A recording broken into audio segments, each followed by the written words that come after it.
자, 여러분들 어떻게 휴식을 잘 취했습니까? 우리 수업 중에 보험법도 듣고 우리 주식회사법도 듣는 분이 한 몇 분 계신데 일단은 그분들에게 박수를 보냅니다. 왜? 같은 목소리를 두 번 듣잖아요. 얼마나 대단한 용기를 가지고 있는지. 농담입니다. 훌륭하십니다. 그래서 그때 이제 보험법 시간에도 이제 제가 말씀했지만 과연 여러분들은 쉬는 시간에 뭘 할까 궁금하다 이 말이죠. 그죠? 진짜 똑같이 한 40분 수업 듣고 기지개 피고 물 한잔 마시고 와서 이제 마음을 다듬고 다시 클릭을 할 것인가.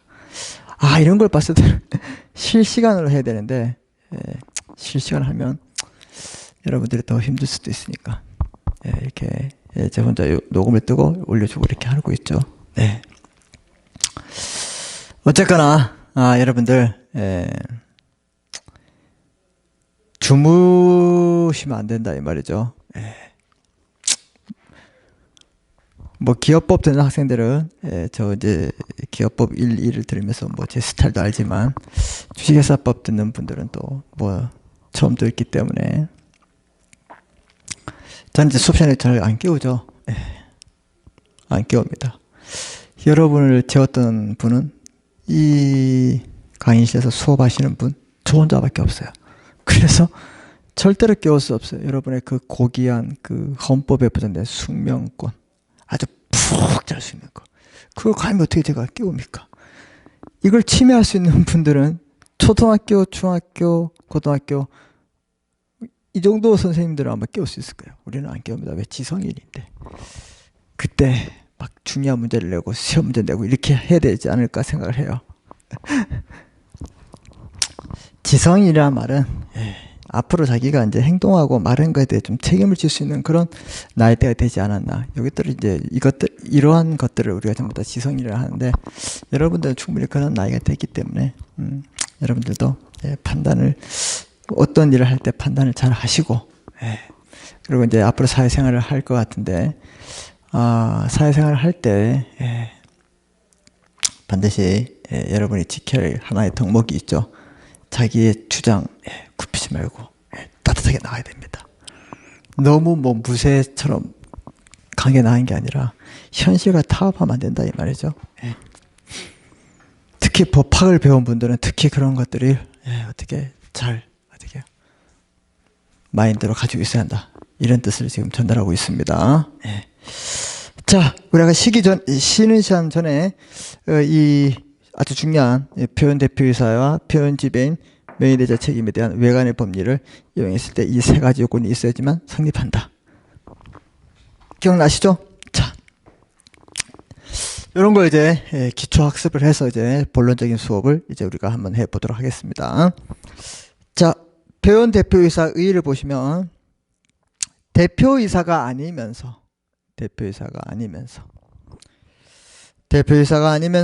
대표이사인 것처럼 동그라미 칩니다. 외관을 나타내고 이러한 외관을 신뢰한 자가 있었을 경우에 이런 외관을 신뢰한 자가 있다. 이해됐습니까? 이러한 외관을 신뢰한 자가 있었을 때 그 신뢰한 자를 보호하기 위해서 대표이사를 취급되는 자를 표현 대표이사라고 한다. 그래서 제가 보세요. 어쨌거나 이런 유형에 있는 제3자들은 이걸 믿었기 때문에 그 사람들을 다 보호한다. 알겠습니까? 그래서 우리 상법은 거래 상대방을 보호하는 게 특징으로 하고 있다. 이걸 여러분들이 좀 기억해 주셨으면 좋겠습니다. 아셨죠, 여러분? 네. 자, 그래서 그런 것들을 여러분이 좀 알아두시고요. 자, 그 다음에 여러분이 또 아셔야 될 건 상법에서 사장이나 부사장 또는 회장, 전무, 상무 등 명칭을 사용한 이사의 행위에 대해서 이 사람들 다 이사예요. 그 이사이기 때문에 대표이사가 아닌 거지. 이사는 이사예요. 근데 이런 명칭을 사용하더라도 이 사람이 뭐 대표이사가 아니잖아요. 그죠? 그래서 이렇게 명칭을 사용한 이사의 행위에 대해서 그 이사가 회사를 대표할 권한이 없는 경우에도, 당연하죠.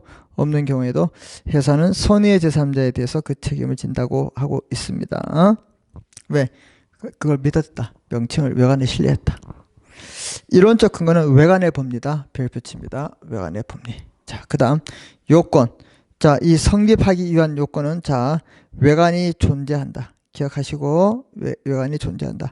즉 사장, 부사장, 전무, 상무 등의 명칭을 사용. 즉 판례가 이사의 자격이 없는 자라도 표현 대표가 될 수 있다고 더 자격 요건을 완화시킨 게 판례의 태도입니다. 자, 그래서 외관이 존재해야 된다. 두 번째, 회사의 기책사유란 말은 다른 말로 적으세요. 외관 부여. 이 외관을 사용하게끔 허락했다 이 말입니다. 그래서 외관 부여예요. 회사의 기책사유란 말은 외관을 부여했다. 꼭 기억하십시오. 자, 회사가 적극적으로 부여했거나 그 사용을 허용하였을 거다. 그럼 무시적으로 했던 뭐 명시적으로 했던 그 허락을 하면 되는 거예요. 이걸 뭐라 그런다? 외관 부여. 자, 외관 존재, 외관 부여. 그 외관을 신뢰했다. 제3자는 선의이다. 이 말은 옆에 적으세요. 외관 뭐냐? 외관 신뢰다.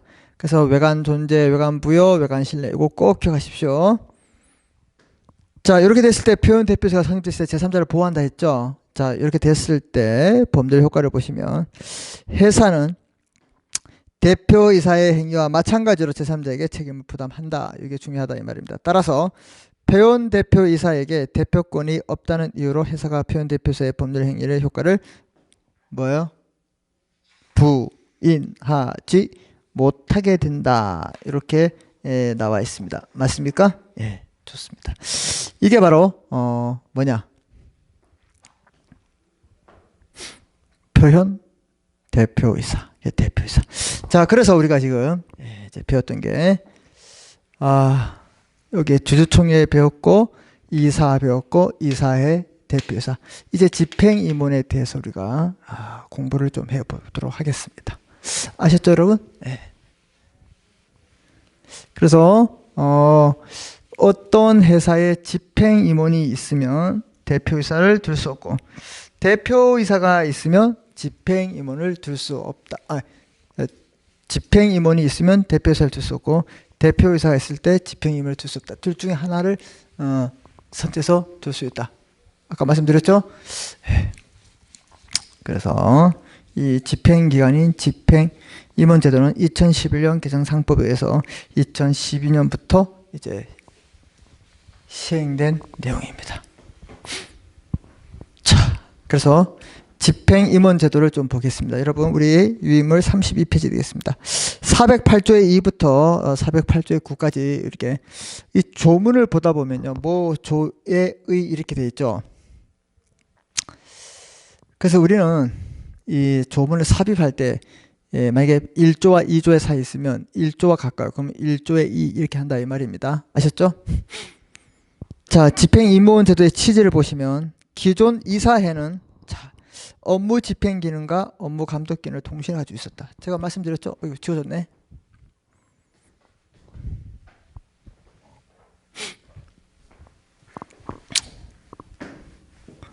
여기 이사의 기능이 뭐였다고요? 업무 집행의 감독, 의사 결정권, 이거 가지고 있었다. 자, 그래서 죄송합니다. 기존 이사회는 업무 집행 기능과 업무 감독 기능을 동시에 수행하고 있었습니다. 그래서 여러분 어디에 보시냐면 우리 그 이사회 권한 있죠? 예, 잠깐 우리 앞에 복습하는 차원에서 한번 가보도록 하겠습니다. 29페이지에 오시면 중간에 쭉 밑에 보면 2번 이사의 권한. 이사는 업무 집행에 대한 의사결정권. 어디에 대한? 업무 집행에 대한. 업무 집행하는데 의사를 결정한대요. 그래서 우리가 가반수 출석과 가반수 뭐 찬성을 한다. 뭐 이렇게 배웠죠. 2분의 1, 2분의 1. 그러니까 의사결정권이 있는 거예요. 업무 집행에 대해서. 어디가? 이사회가. 그 다음에 뭐예요? 그 업무 집행에 대해서 뭐가 있다? 감독권까지 있다. 이해됐습니까? 예. 자, 이해됐죠? 그때 공부했잖아요. 근데 여러분 복습을 잘 하고 계시니까 모르시잖아요. 공부하지 말라니까요. 뭐 공부 뭐 합니까? 지금 반대로 얘기하고 있습니다.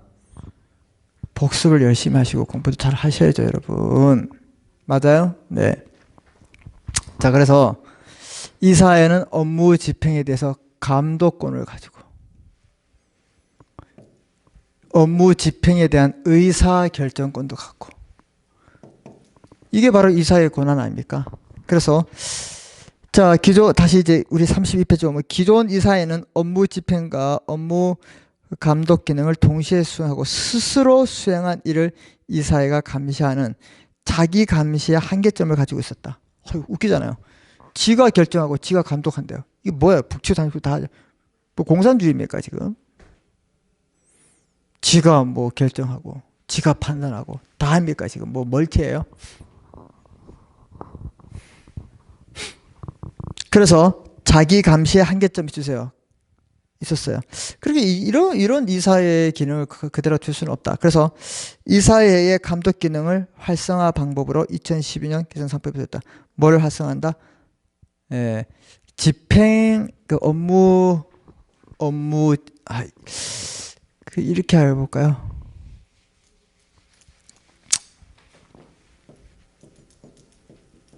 업무 집행에 관한 의사결정권, 이게 낫겠다.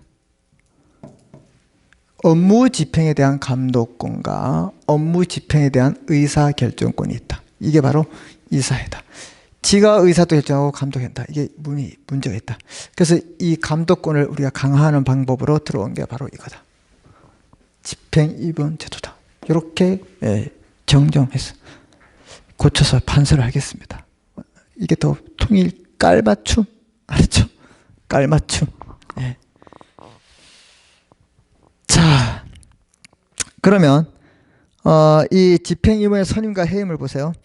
집행임원과 대표 집행임원이 여러 명 있으면 그래서 대표 집행임원 주잖아요. 우리 이사 중에서 여러 명 있을 때 대표이사를 두듯이 여기도 대표 집행임원을 둘 수 있다. 자, 여기에도 이사회는 당연히 어디서 한다 했죠? 아까 여기 봤잖아요. 이사회에서 한다. 여기도.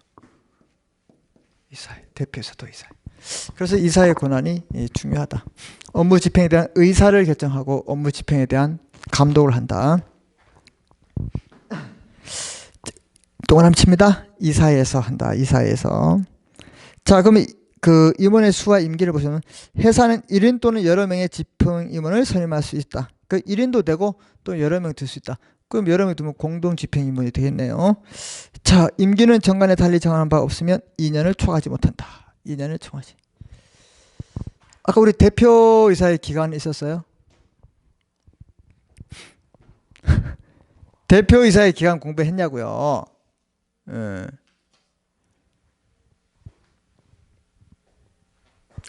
이런 것들은 우리 대면 수업을 해야 되는데. 그래서 여러분의 그 당황한 모습을 봤을 때 저는 또 계속 물어보죠.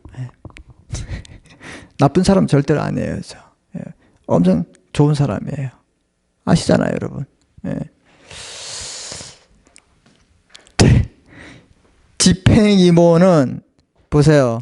1인 또는 여러 명이 되고 임기는 2년을 초과하지 못한다. 딱 못을 박아놨어요. 근데 대표이사는 임기가 있었어요?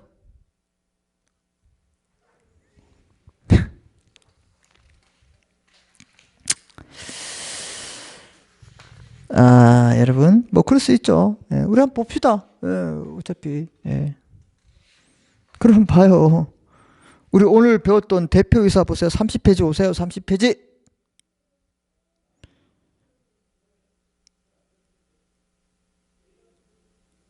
30페이지에 오시면 30페이지에 오시면 30페이지에 오시면 대표이사의 의, 선임, 종임, 권한, 공동대표이사, 표현대표이사 이게 있으면 없어요. 대표이사에 기간이 없잖아요. 임기. 그죠? 네. 전 말한 적도 없어요. 그런데 임기. 여기는 제가 뭘 했습니까? 이분은 이거 반드시 이사해야 한다고요. 예. 그럼 이사가 아니면 박탈됩니다. 그럼 또 거슬러 올라갈까요? 그럼 이사의 임기는 3년을 초과하지 못한다. 그러면 3년 안에 뭐 재임이 돼야지 이 사람이 어떻게 해요? 대표이사도 되겠죠. 이해되셨나요? 무슨 말인지? 이런 겁니다. 이런 거. 예. 이런 걸 우리가 응용한다고 하겠죠. 응용도 아니겠죠. 예.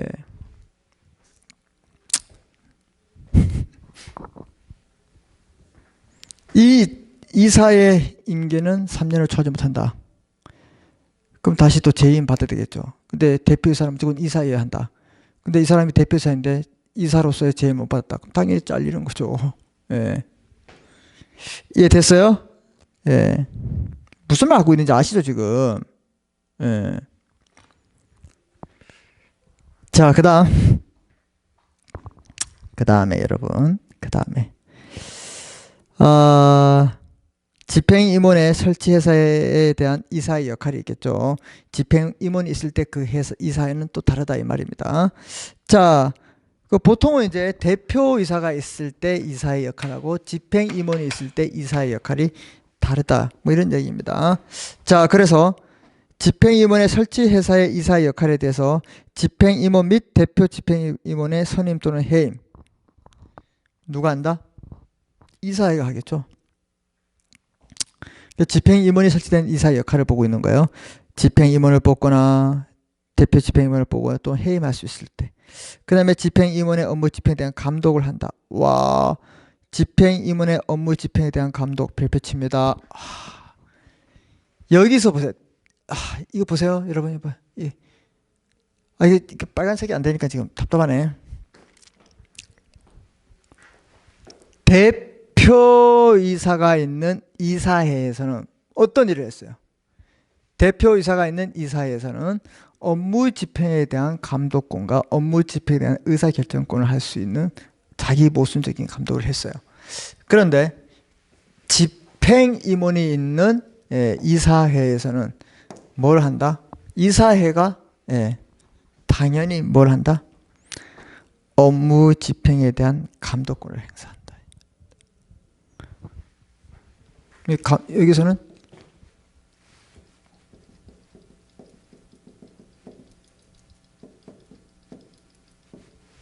업무 집행에 대한 감독을 한다. 그럼 여기서 업무 집행에 대한 의사결정권은 누가 할까요? 얘가 해요? 얘가 하겠죠. 그래서 뽑아놓은 거예요. 분리시켜놨다. 그러니까 대표이사가 있는 구조에서 이사회가 하는 이 권한 중에서 집행임원을 왔을 때는 이걸 독립시켜놨다. 이걸 이사회가 하고 이건 별도로 집행임원이 한다. 이걸 분류시키는 게 차이점이다. 반드시 이해하십시오, 여러분. 중요합니다. 완전 중요해요. 자, 그 다음 집행임원과 회사와의 소에서 회사를 대표할 자를 선임한다. 아까 우리 그 이사와 회사에 대한 소에 대해서 대표권이 제한됐죠. 그래서 감사한다, 감사위원회가 대표한다 했죠. 여기서도 그런 일을 역할을 한다 이 말입니다. 누가 할 것인가? 이사가 하고 정관이나 주성의 승인이 없는 경우에 이 보수 결정도 이사에 한다. 그래서 이 집행임원이 있는 이사에서는 감독권을 가지고 있다. 요거 여기도 감독권이 있었잖아요. 이건 또 의사결정권이 있었죠. 근데 의사결정권을 이제 누가 한다? 집행임원이 한다. 요거 반드시 기억을 하시기 부탁드리겠습니다. 아시죠, 여러분? 부탁드릴게요. 권한 및 의무를 보세요. 권한, 업무 집행권, 의사결정권. 자, 업무 집행권, 업무를 집행할 수 있어요. 그 다음에 의사결정할 수 있고 이사소집 청구권. 감독권 있어요, 없어요? 없다. 이 감독권 누가 한다? 이 이사회에서 한다. 이걸 꼭 기억하십시오, 여러분. 네. 의무는 뭐 적극적, 수동적 보고 감사 등을 할 수 있다. 이렇게 보시면 되겠습니다. 그 다음에 대표 집행임원이 나오는데요. 대표 집행임원. 아까도 우리 이제 대표소에 있듯이 대표 집행 임원이 있습니다. 2명 이상의 집행 임원이 서민됐을 때 이사의 결의로 집행 임원 중에서 회사를 대표할 대표 집행을 서명해야 된다. 이 집행 임원이 1인인 경우에는 그 집행 임원이 대표 집행 임원이 된다. 한 명일 때는 그 사람 당연히 대표되겠죠. 대표 집행 임원에 대해서는 상법에 다른 규정이 없는 한 주식회사 대표이사의 규정을 준용한다. 대표이사의 집행 임원에 대해서 회사의 대표기관으로서 집행 임원이 설치된 회사는 대표이사를 둘 수 없다. 반드시 기억하십시오. 둘 중에 하나만 있어야 된다 이 말입니다. 아셨죠? 그래서 이 업무 감독권을 갖고 이 사람은 대표권을 갖는 거예요. 여기서 말한 것처럼 권한, 업무 집행, 의사결정. 업무 집행, 의사결정, 이사의 소지 청구권 이런 것들.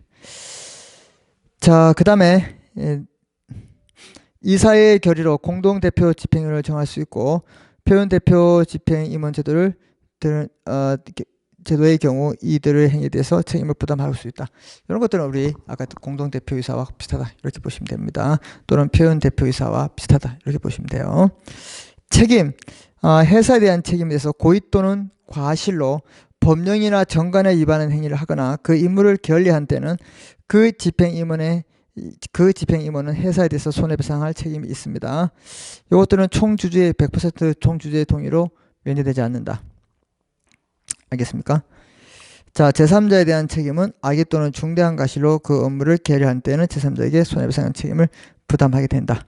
자, 그래서 우리 여기까지 봤는데요. 여기까지 본 내용에 대해서 한번 우리가 이 신설된 내용이니까 조문을 한번 보도록 하겠습니다. 408조로 해보겠습니다.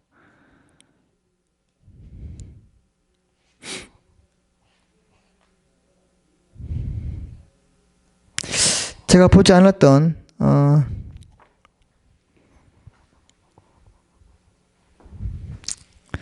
우리 뭐 382, 382조 이런 거 다 봤죠? 이사의 수, 임기 이런 거 다 결혼 이사의 거 다 봤고, 자, 그 다음에 우리가 좀 봐야 될 게 394조로 가겠습니다. 여러분 조문 좀 피세요. 394조로 가시면 394조 이사와 회사 간의 소에 관한 대표 1항 회사가 이사에 대해서 또는 이사가 회사에 대해서 소송을 제기한 경우에 검사는 그 소에 대해서 회사를 대표한다. 감사는 또는 감사위원회 될 수 있습니다. 예, 그래서 회사가 403조 1항의 규정에 받음에도 같다. 이렇게 보시면 되고, 그 다음에 395조, 우리 이제 배웠던 거, 표현 대표이사의 행위에 대한 회사의 책임, 사장, 부사장, 전무, 상무, 기타 회사를 대표할 권한이 있는 것으로 인정할 만한 명칭을 사용한 이사의 행위에 대해서, 이런 그 명칭을 뭐라 하냐, 외관이라 한다. 외관. 그래서 그 이사의 행위가 대표할 권한이 없는 경우, 즉 대표권을 없을 때는 그걸 믿은 손해 제3자에게는 그 효력에 대한 책임을 진다. 이건 뭐냐? 표현 대표이사다. 알겠습니까? 예, 아까 공부했고.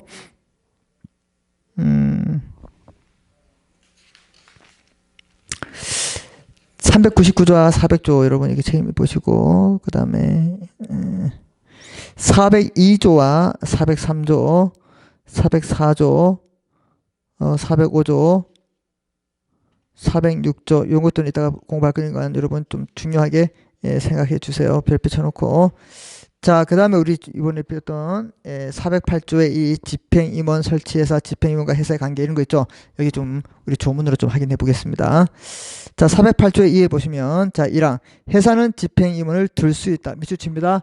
둘 수 있다. 자, 아까 대표이사는 반드시 둬야 된다 이렇게 했었죠. 그런데 얘들은 둘 수 있다. 이 경우 집행업을 둔 회사는 대표이사를 두지 못한다 이 말이야.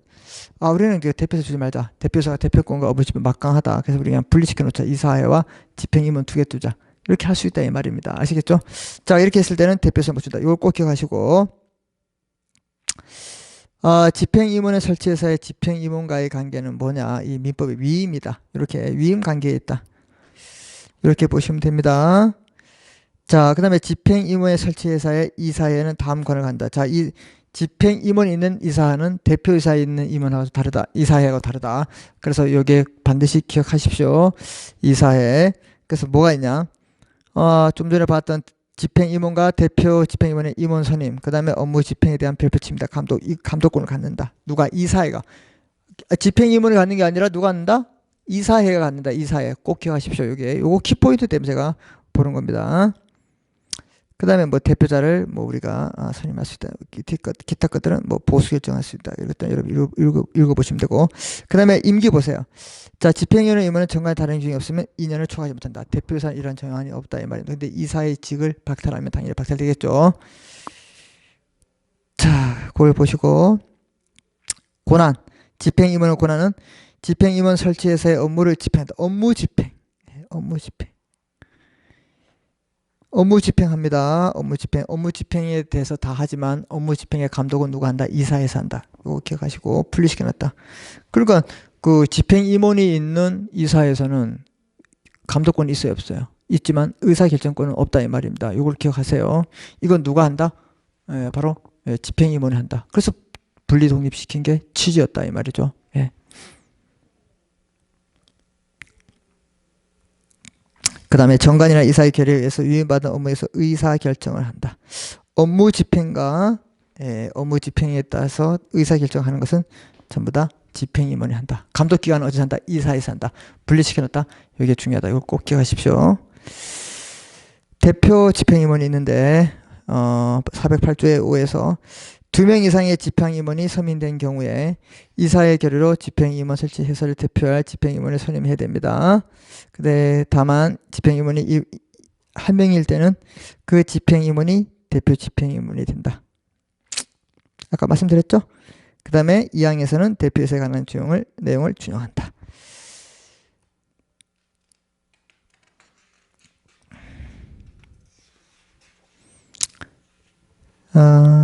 그 뭐 책임, 준용 규정 이렇게 보시면 되겠습니다. 아셨죠, 여러분? 예. 그렇게 보시고 이제 여러분 이제 뭘 보시냐면 우리 본문에 32페이지 2번 이사의 위법행위에 대한 유지 청구권이 있고요. 그 다음에 주주 대표 소송이 있습니다. 요거 좀 하면 뭐냐? 자, 이게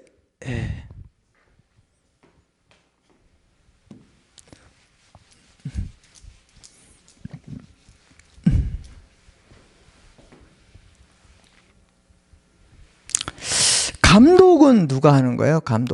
감독은 감사가 하겠죠, 여러분. 감사. 그죠? 예, 감사가 합니다. 감사. 또는 어디에서? 여기 감사위원회에서 관리 감독을 하겠죠. 그런데 소수주주가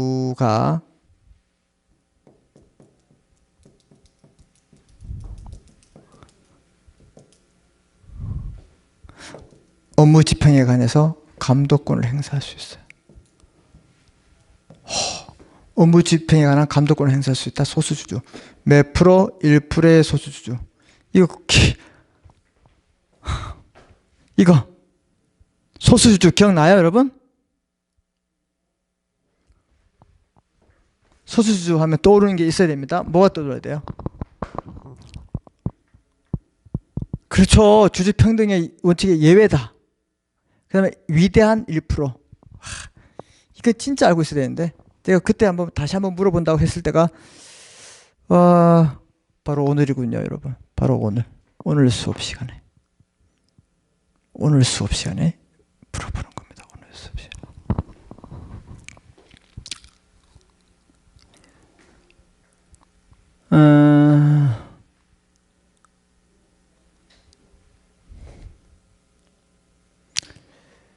위법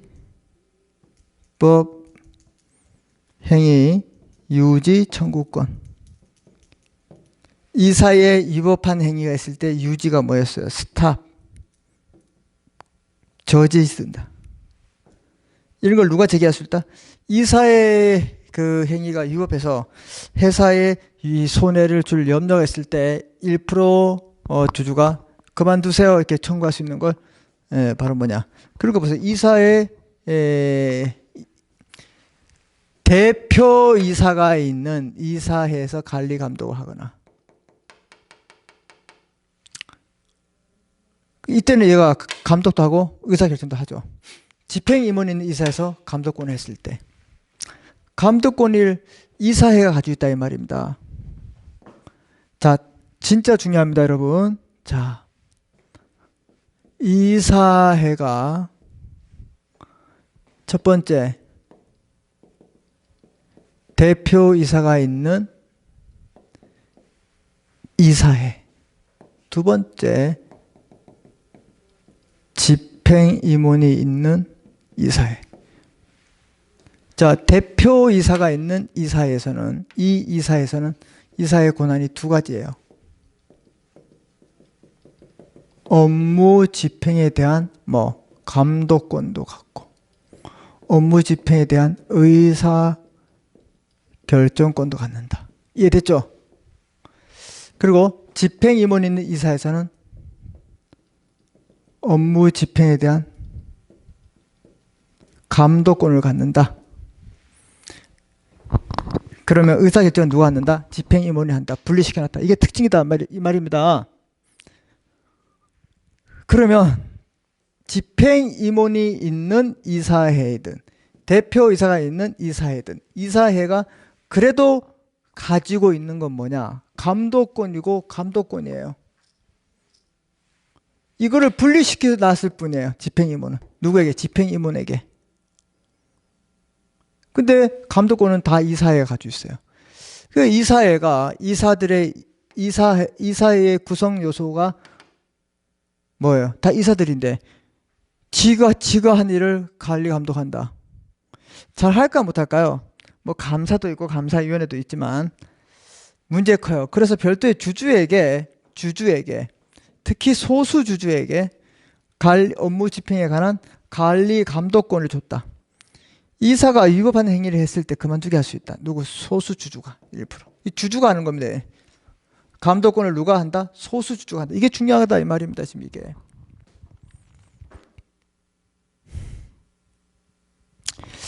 이게 이해되시나요, 여러분? 지금 이게 이해 안 되면 지금 큰일 납니다. 지금.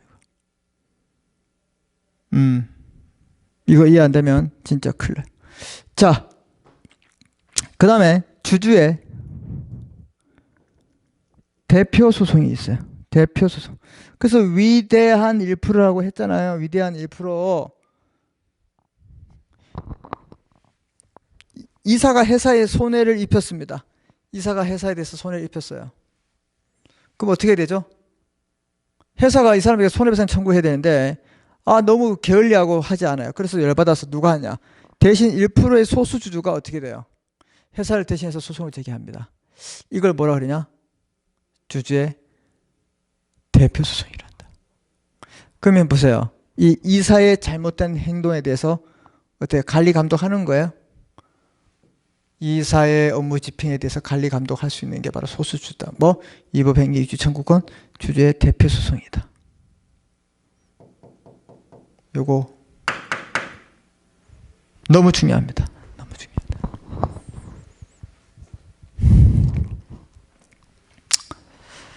자, 보세요. 그럼 이런 거 한번 말씀드려 볼까요? 제가 사라졌죠? 그래도 이거 여기 보이시죠? 여기 보이시죠? 예를 들어서 갑 회사에 을이라는 이사가 있어요. 그래서 회사에 손해를 입혔어요. 그래서 이제 추궁을 해야 되는데 추궁을 안 해요. 그래서 병이라는 1%의 주주가 이렇게 회사를 대신해서 소송을 제기합니다. 그 얘가 원고가 되고 얘가 누가 되냐? 피고가 됩니다. 이해됐죠? 그러면 당사자, 원고, 피고 누굴 위해서? 회사를 위해서 했어요. 그 대신했기 때문에 대표 소송이 되는 거예요. 그럼 나중에 소송을 이 사람 회사가 참가를 해야 돼요. 이걸 뭐라 그러냐? 우리 소송법에서 소송고지라 그래요. 뭐라 한다? 소송고지. 그럼 얘는 고지를 하면 피고지자죠. 그럼 얘가 들어와가지고 얘를 도와줘야 될까? 얘를 도와줘야 될까? 당연히 얘를 도와주죠. 그래서 이 판결의 효력이 났습니다. 손해를 입혔다고 판결을 났을 때 이 사람도 판결의 효력을 받습니다. 이런 건 기판력이 아니라 참가적 효력이라 해요. 참가적 효력. 이건 여러분들이 이제 민사소송법을 배우면 상당히 중요합니다. 알겠습니까? 보이시죠? 예. 알겠습니까, 여러분? 예. 이렇게 해야 되네요. 보세요. 이게 소송법에서 상당히 중요한 내용이에요. 그래서 이걸 제3자 소송 담당이라 그런다. 자, 그러면 한 번 더 접어 볼게요. 그러면 이게 이 회사하고 갑 회사하고 갑 다시 회사가 있다. 얘의 지분을 50% 초과했다. 이런 회사는 모회사. 이 회사는 자회사가 될 겁니다. 그러면 자회사의 이사인 을 다시가 있다. 이런 사람도 이 원고가 소송을 제기할 수 있냐? 이게 바로 이중 대표 소송이 됩니다. 이해됐습니까? 모회사의 그 주주가 자회사의 이사의 책임을 충하기 위해서 대표소송을 제기할 수 있냐? 이걸 우리가 한 번 더 한다. 그럼 더블 되죠. 그럼 다중 대표소송, 이중 대표소송이라는 겁니다. 그래서 이게 들어와야 되는데 아직 안 들어왔다. 알았습니까? 그래서 이걸 우리가 대표소송이란다. 이것들은 뭐라 그런다? 주주의 뭐? 대표소송. 자, 그래서 제가 설명을 드렸기 때문에 빨리 보겠습니다. 32쪽에 오시면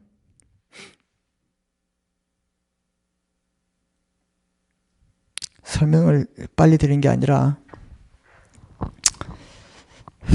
이게 너무 중요하기 때문에 지금 이거 뭐 대충 해서 끝날 문제가 아니네 지금. 네.